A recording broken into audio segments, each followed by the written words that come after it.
Top reviews from the United States. Number one, I got this and a new DDR5 motherboard with Z690 chipset. It didn't boot when I set it all up. It turns out the Z690 needs a BIOS update to work with this CPU.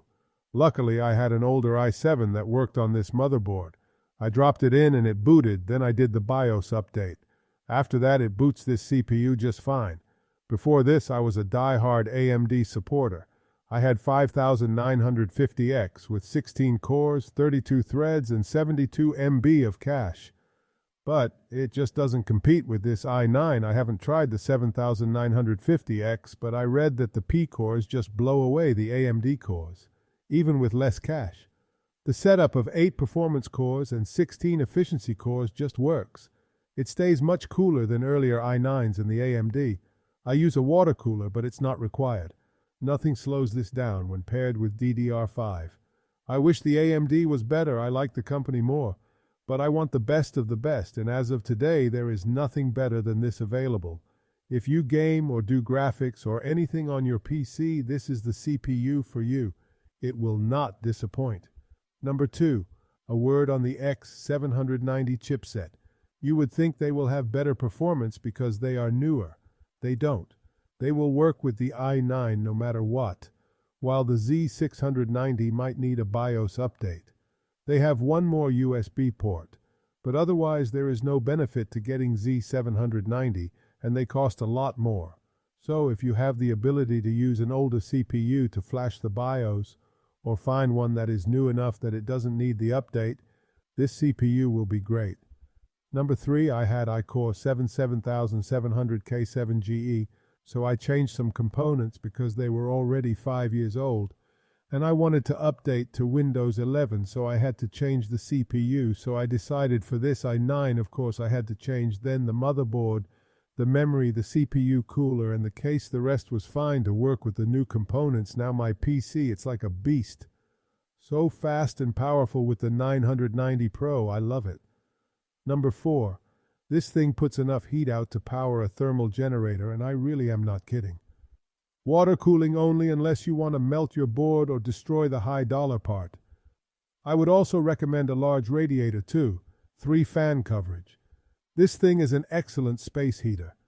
Outclasses Threadripper by almost double its paces per benchmarking in multicore. Handles everything I throw at it, then yawns at me as if it was boring and mediocre work. Simply put, leader of the pack right now and handles literally anything I've tried to hit it with, even running multiple games at once, when combined with a good GPU, naturally. I have 0 complaints. I've learned to hate a lot of Intel items over the years, but this truly is a marvel. Number 5, purchased the i9 13900K and was worried sick if it would be total overkill for my needs, and boy was I right. This CPU absolutely destroys everything that I throw at it and then some.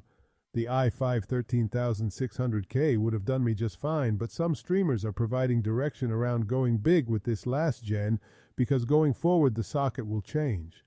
Thus I decided to go with the higher-end CPU versus one of the little brothers, 13700K, 13600K. Needless to say, any 13th gen CPUs are well worth the money but have drawbacks when it comes to price and heat generation.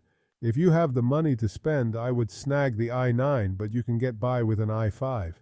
It's just about having the best CPU on this socket for long-term purposes. Now about the 13900K, it does get warm. I'm in my basement, which is chilly, and have the processor paired with a Corsair H100i Elite. On full load, I still hit 80 degrees C. My old 8700K never hit 70, so this is new territory for me. Yes, it smokes everything from a performance perspective, but it will be a little space heater. Not overly a bad thing at the time of writing this review, winter season. Having proper cooling is a must. A quick word around gaming.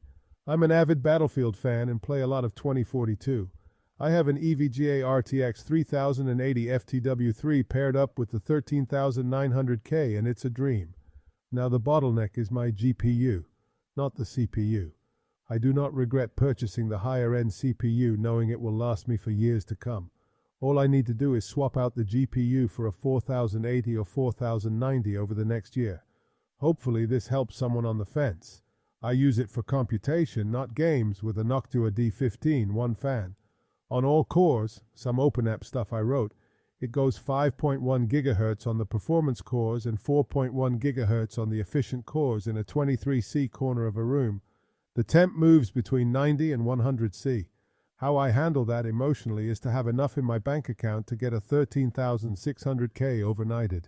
Having said that, I've been at it for a little over a month and there has not been a glitch. Paired with an Asus Strix 790E.